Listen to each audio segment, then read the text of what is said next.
Bonjour et bienvenue sur ma chaîne YouTube. Dans cette vidéo, je vais vous expliquer pourquoi vous ne pourrez jamais créer de la richesse sans que vous n'avez pas compris les notions que je vais aborder dans cette vidéo. Il faut savoir que la plupart des gens pensent que pour créer de la richesse, il faut vraiment échanger son temps contre de l'argent. Et ce qui fait que 90, voire même 95% de la société exerce au niveau le plus bas de l'échelle de valeur, c'est-à-dire l'implémentation. Et il y a même des gens, ils travaillent très dur pour gagner en fait plus de salaire, mais ils ont du mal à créer de la richesse. Parce que leurs ressources qu'ils utilisent pour créer de la richesse, c'est leur temps. Donc, tant que vous utilisez votre temps pour créer de la richesse, c'est très, très difficile de pouvoir vraiment créer de la richesse. Donc, c'est pourquoi il y a même des gens qui gagnent plus et ils travaillent plus et ils gagnent plus d'argent, mais ils ont du mal à créer de la richesse. Pourquoi? Parce que les ressources qu'ils utilisent pour gagner de l'argent, c'est leur temps et leurs muscles. Donc, tant que vous utilisez en fait ces ressources-là, c'est vraiment très difficile de créer de la richesse. Donc, pour créer vraiment de la richesse, voire même des richesses générationnelles, il faut vraiment penser à mettre en place des systèmes et créer des actifs. Donc, une fois que vous créez des actifs et mettre en place des systèmes, ces systèmes et ces actifs vont générer en fait des revenus pour vous. Et quand vous constatez, c'est pourquoi la plupart des gens, comme par exemple Robert Kiyosaki, c'est des gens qui investissent beaucoup en fait en immobilier. Donc l'immobilier, c'est des sources de revenus pour eux. Donc ce sont des actifs pour eux. Et puis en plus, il écrit aussi des livres.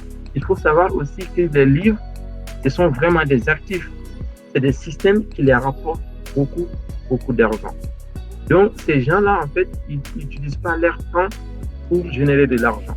Par exemple, si vous avez des investissements immobiliers ou vous avez, par exemple, des propriétés intellectuelles comme des livres, comme par exemple des brevets, des choses comme ça, donc ça peut en fait vous rapporter de l'argent qui est dissocié en fait à votre temps.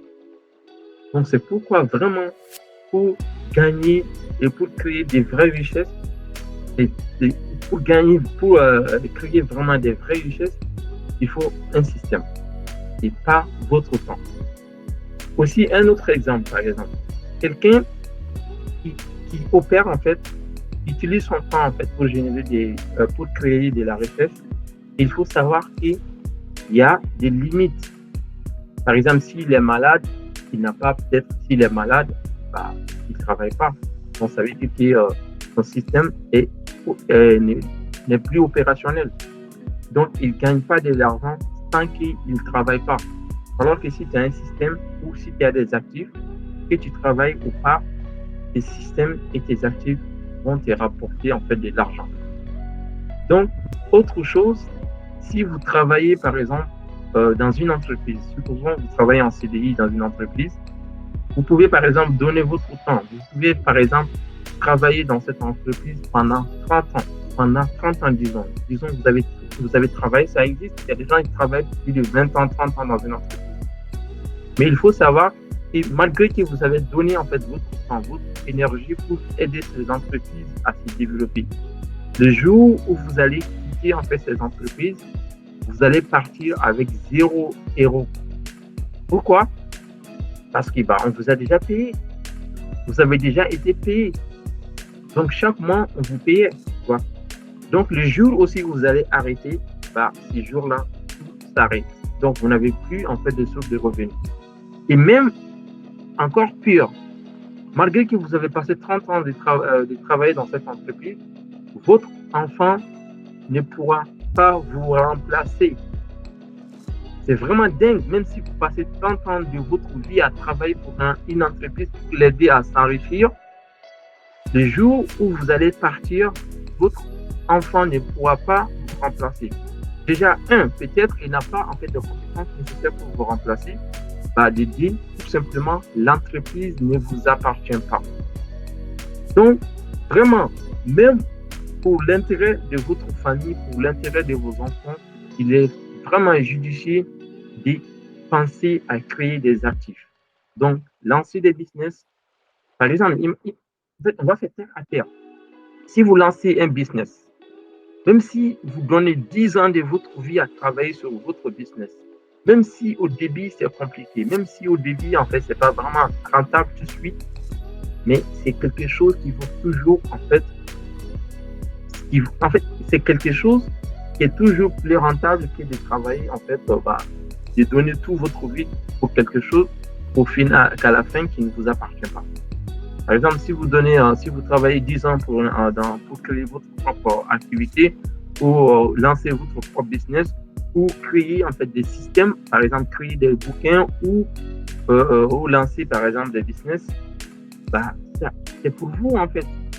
Et vous allez pouvoir léguer à vos enfants. Donc vos enfants, ils pourront venir prendre en fait le même business et continuer à travailler, à fructifier en fait là-dessus. Donc, quand il s'agit des business, ça peut être des business que vous allez pouvoir utiliser, par exemple, les revenus que vous allez générer avec votre travail pour pouvoir investir dans ces business. Il y a des types de business, vous allez pouvoir les faire. Et puis, au fur et à mesure que ça progresse, vous allez pouvoir un jour vous focaliser là-dessus et pouvoir les développer. Et arriver à un moment donné, vos enfants, ils pourront continuer. C'est pourquoi moi, en fait, ma philosophie, c'est que chaque famille doit lancer un business. Ne laissez pas votre enfant être, par exemple, ne laissez pas votre enfant aller travailler pour enrichir quelqu'un d'autre.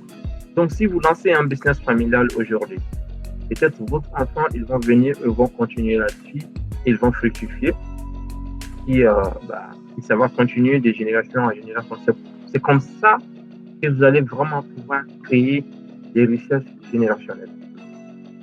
Donc, par exemple, si on regarde, par exemple, il y a beaucoup de familles ici en France qui ont fait en fait pareil. Donc, ils sont lancés, tu vois, dans les marques. Il y a des marques qui existent, donc c'est des marques générationnelles. Donc, c'est populaire à leurs grands-parents, ils ont commencé, et puis après, les fils et les amis, etc. Donc, vous aussi, vous pouvez vraiment les faire. Parce qu'on a beaucoup de l'effet de levier qu'on peut l'utiliser pour pouvoir créer des types de business très facilement.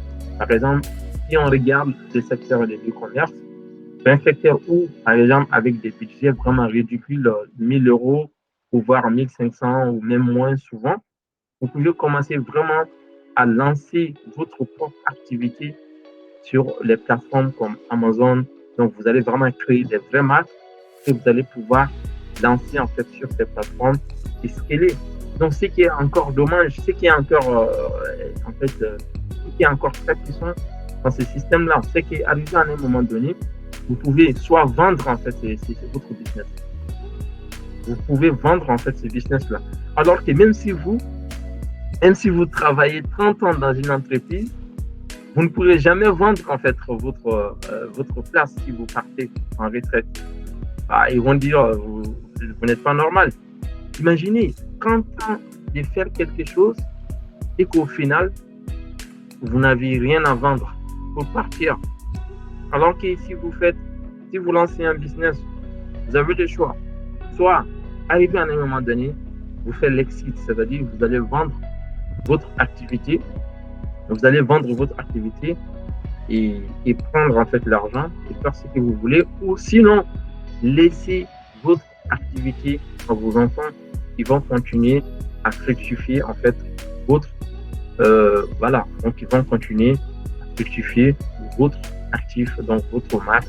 Donc c'est comme ça que vous allez vraiment pouvoir créer des richesses générationnelles. Ou par exemple, je vais vous donner encore d'autres idées. Si vous avez par exemple, vous avez travaillé en fait depuis longtemps dans une entreprise, peut-être 10 ans, peut-être 15 ans dans une entreprise et que vous avez beaucoup d'expertise, pourquoi pas par exemple écrire un bouquin pour apprendre aux autres en fait, pour partager en fait votre expérience avec le monde. Ou même, pourquoi pas, créer une chaîne YouTube et commencer à partager en fait vos savoirs avec les autres. Et tout ça, en fait, ce sont des actifs. Ce sont vraiment des choses qui, en fait, vous allez vraiment interagir avec beaucoup de personnes, vous allez apporter de la valeur pour beaucoup de personnes.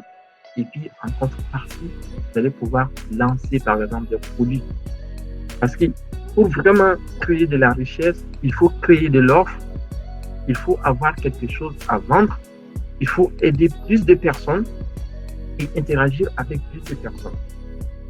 Et voilà, donc si vous n'avez pas quelque chose à vendre, bah, discuter, aider des gens qui ont des problèmes et les aider à résoudre leurs problèmes, par exemple. Donc, si vous avez des business, vous avez par exemple une entreprise qui aide les gens qui ont des problèmes spécifiques pour les aider à résoudre leurs problèmes. Donc ça peut être votre business model. Donc ça va être un business où vous allez vendre des services. Mais moi, je suis plus les business vraiment qui vendent des produits. Genre, les business qui vendent des produits, ce sont des business qui ont des potentiels d'escalabilité illimités. Pourquoi? Parce que si vous avez un business qui vend des services, bah, vous allez peut-être recruter beaucoup de personnes pour pouvoir délivrer ces services-là. Mais si vous avez, par exemple, des business qui vendent des produits, bah, vous avez juste, en fait, à livrer des produits. Donc, en termes de scalabilité, c'est pourquoi, en fait, dans le monde digital, vous pouvez trouver quelqu'un, une personne, qui fait plus de chiffres d'affaires et qui a lancé son entreprise est plus rentable que certaines entreprises qui ont plus de 30 salariés. Alors que lui, il est une seule personne. Pourquoi? Parce qu'il vend, en fait, des produits avec la puissance digitale, avec la puissance des réseaux sociaux. Donc, il existe vraiment des entreprises, il y a juste peut-être une ou deux personnes qui font plus de chiffres d'affaires que des entreprises qui ont plus de 30 salariés. Donc, c'est tellement dingue dans le monde digital que c'est facile vraiment de créer des richesses générationnelles que de pouvoir, donc de se limiter vraiment à s'exercer uniquement à l'échelle, au plus bas niveau de l'échelle. Et voilà. Donc, il faut savoir qu'il y a vraiment des différents niveaux de l'échelle. Il faut aussi comprendre. Donc, c'était pas en fait l'objectif de cette vidéo, mais je pense que dans les prochaines vidéos, je vais vous détailler les 4 niveaux de l'échelle de valeur. Et une fois que vous comprenez ces 4 niveaux de l'échelle de valeur, vous n'allez plus vous laisser, en fait, vous n'allez plus vous laisser berner par des gens qui vous utilisent pour créer de la richesse et qui vous n'avez pas en fait plus de part du gâteau, et que ce soit de vos compétences ou quoi que ce soit.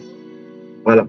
Donc, c'était ça l'objectif de cette vidéo, donc de vous partager ces quelques idées à propos du processus de création de richesse. Donc, pour résumer, pour créer de la richesse, il ne faut jamais utiliser votre temps pour créer de la richesse. Pour créer de la richesse, il faut mettre en place des systèmes et créer des actifs. Donc, c'est pourquoi les riches ils se focalisent sur la création d'actifs et ces actifs vont générer des revenus pour mettre de l'argent dans leurs poches. Alors que les classes moyennes et les pauvres, bon, excusez pour le terme, et les pauvres, en fait, utilisent leur temps, échangent leur temps contre de l'argent pour gagner de l'argent. Et ensuite, l'argent qu'ils gagnent, ils utilisent aussi l'argent pour faire semblant comme s'ils sont riches, alors que ce n'est pas le cas. Et puis ensuite, ils vont continuer à utiliser leur temps pour gagner de l'argent et utiliser cet argent pour impressionner des gens autour d'eux en faisant en fait des achats compulsifs, des choses qu'ils n'ont pas besoin, des choses qu'ils utilisent leur argent pour acheter juste pour impressionner des gens, pour faire semblant comme s'ils sont riches. Alors que les vrais riches, vraiment, les gens qui sont vraiment très très riches, se focalisent uniquement sur la création des actifs. Donc, ça peut être l'investissement immobilier, ça peut être d'écrire des livres, ça peut être le développement des applications. Donc, vous pouvez vraiment développer des applications qui peuvent vraiment changer la vie des milliers de personnes et qui va vous rapporter beaucoup d'argent. Et voilà. Donc, je pense qu'on ne va pas aller trop loin. Je vais m'arrêter ici aujourd'hui. Mais dans les prochaines vidéos, je vais vraiment vous apporter de la valeur sur les 4 échelles de valeur qui, à mon avis, tout le monde vraiment doit comprendre les 4 échelles de valeur. Et une fois que vous comprenez les 4 échelles de valeur, croyez-moi, vous allez avoir une autre vision sur le monde. Je ne vous blague pas, vous allez vraiment avoir une autre vision sur le monde et peut-être ça pourra même vous aider à trouver votre mission de vie ou peut-être vous aider à choisir quelle échelle de valeur vous allez pouvoir vous concentrer pour pouvoir créer de la richesse. Voilà. Donc, si vous avez aimé cette vidéo, n'hésitez pas de liker, de vous abonner si ce n'est pas fait. Et on se dit à très bientôt sur ma chaîne YouTube.